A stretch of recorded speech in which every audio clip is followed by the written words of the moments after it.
நம்ம இன்னைக்கு வணக்கம்.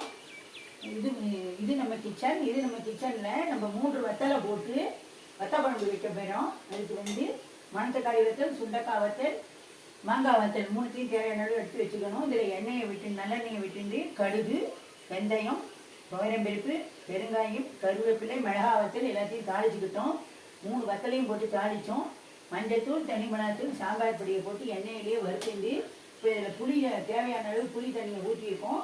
உப்பு மஞ்சள் போட்டு இருக்கோம். இது நல்லா கொதிச்சுட்டு இருக்கு. கொதித்து பச்சை வாசனை போகிற வரைக்கும் நம்ம வெயிட் பண்ணணும்.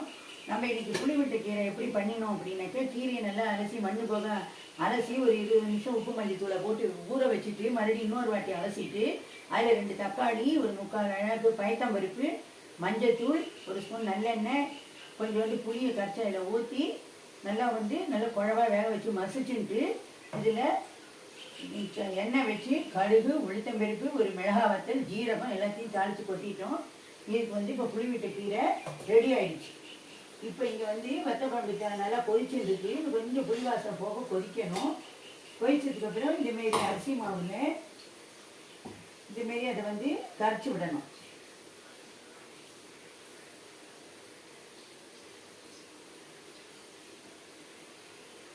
இப்போ இந்த அரிசி மாவை கரைச்சி இந்த வத்த குழம்புல நம்ம விடணும்.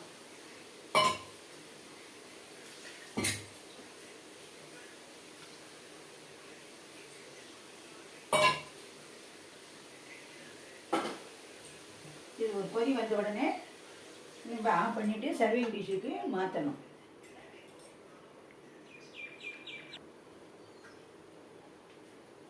இப்போ நம்ம காரக்குழம்பு 3 வத்தல் போட்ட காரக்குழம்பு நல்லா கொதிச்சிருச்சு. அடுப்பு ஆஃப் பண்ணிட்டு இங்கே பாருங்க நல்லா கொதிக்கிறது. இப்போ இதை நம்ம சர்விங் டிஷ்ஷுக்கு மாற்ற போகிறோம்.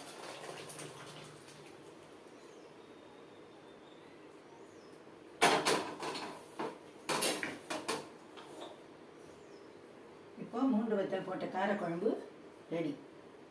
நீங்கள் இதேமாரி செஞ்சு பாருங்க.